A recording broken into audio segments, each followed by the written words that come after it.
Hi, welcome to NSM cooking channel. இன்றைக்கி வந்து மசாலாலாம் அரைச்சி விட்டு காரப்பொடி மீன் குழம்பு ரெசிபி தான் வந்து பார்க்க போகிறோம். இப்போ வின்டர் வந்து அதிகமாக இருக்குது, அதனால் இந்த ரெசிபி வந்து வீட்டில் எல்லாருக்கும் வந்து குட்டீஸ்க்கெலாம் ரொம்ப நல்லது. எல்லாருக்கும் கோல்டு ஃபீவர் அப்படின்ட்டு இருக்குது, அதுக்கு ரொம்ப நல்லது. இப்போ வந்து 2 வெங்காயம் வந்து கட் பண்ணி வச்சுருக்கேன், கொஞ்சமாக கருவேப்பிலை, 2 பச்சை மிளகாய், 2 தக்காளி வந்து கட் பண்ணி வச்சுருக்கேன், 2 எலுமிச்சைப்பழ சைஸுக்கு புளி வந்து 1/2 hour ஊற வச்சுருக்கேன். இப்போ வந்து மீன் வந்து நல்லா வாஷ் பண்ணி எடுத்து வச்சுருக்கேன். இப்போ இந்த மசாலாவுக்கு 10 பல் பூண்டு, 2 ஸ்பூன் மிளகு, 1 ஸ்பூன் சீரகம், இதை நல்லா வந்து அரைச்சி விட்டுக்கலாம். இப்போது 3 ஸ்பூன் ஆயில் வந்து சேர்த்துட்டு பாருங்கள், ஆயில் சூடானதும் 1 ஸ்பூன் கடுகு, 1 ஸ்பூன் வெந்தயம், 1/2 ஸ்பூன் சீரகம், இது நல்லா பொரிஞ்சதும் கட் பண்ணி வச்சுருந்த வெங்காயம், பச்சை மிளகாய், கருவேப்பிலை இதையும் சேர்த்துட்டு நல்லா வந்து வதக்கி விட்டுக்கலாம்.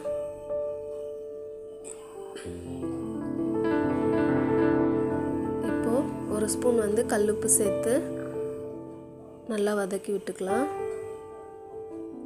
கல்லுப்பு சேர்த்தோம் அப்படின்னா சீக்கிரமாக வதங்கிடும். இப்போது கட் பண்ணி வச்சுருந்த தக்காளியும் சேர்த்து நல்லா வந்து வதக்கணும்.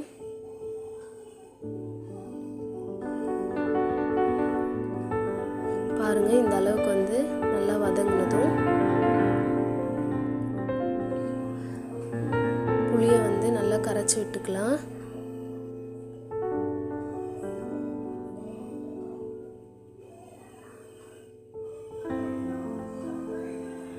இப்போ இந்த அளவுக்கு வந்து புளி நல்லா கரைச்சி விட்டுட்டு இதில் 1 ஸ்பூன் கல்லுப்பு, 3 ஸ்பூன் குழம்பு மிளகாய்த்தூள், நீங்கள் வந்து காரத்துக்கு ஏற்ற மாதிரி சேர்த்துக்கோங்க.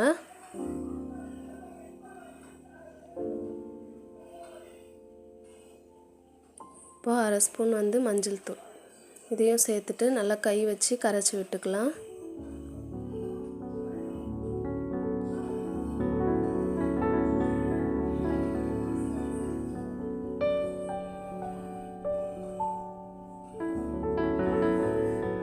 பாருங்கள், இன்னுமே வந்து நல்லா வதங்கியிருக்கு. இப்போது இதில் கரைச்சி வச்சிருந்த புளியும் அதில் சேர்த்துட்டு நல்லா கலந்து விடணும். கலந்து விட்டுட்டு இப்போது உப்புலாம் வந்து செக் பண்ணிக்கோங்க.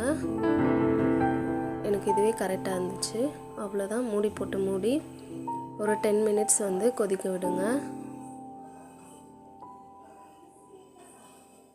இப்போ மூடி வந்து கொஞ்சம் வந்து கேப் விட்டு ஒரு 5 மினிட்ஸ் வந்து கொதிக்க விடுங்க. பாருங்கள், எண்ணெயெல்லாம் பிரிஞ்சு வர அளவுக்கு கொதிச்சிருக்கு. இப்போ நம்ம அரைச்சி வச்சுருந்தோம்ல மசாலா, அதையும் அதில் சேர்த்துட்டு ஒரு 5 மினிட்ஸ் வந்து கொதிக்க விடணும்.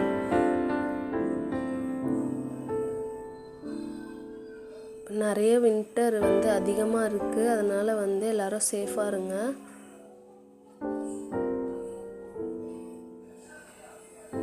இப்போ 5 மினிட்ஸ் கொதித்ததும் இப்போ இதில் வாஷ் பண்ணி வச்சிருந்த மீனை வந்து சேர்த்துக்கலாம். சேர்த்துட்டு ஒரு 5 மினிட்ஸ் வந்து கொதிக்க விடணும். ரொம்ப நேரம் கொதிக்க விடக்கூடாது, அதுக்கப்புறமா ஃபிஷ் வந்து கரைஞ்சி போயிடும். அதனால் ஒரு 5 மினிட்ஸ் வந்து கொதிக்க விட்டாலே போதும்.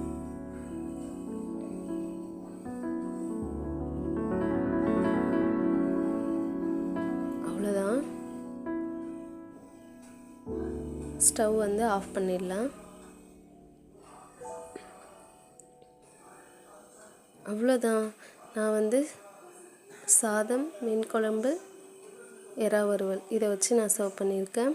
அவ்வளோதான். இந்த வீடியோ உங்களுக்கு பிடிச்சிருந்தா லைக் பண்ணுங்கள், ஷேர் பண்ணுங்கள், மறக்காமல் சப்ஸ்கிரைப் பண்ணிவிடுங்க. தேங்க்ஸ் ஃபார் வாட்சிங். பாய்.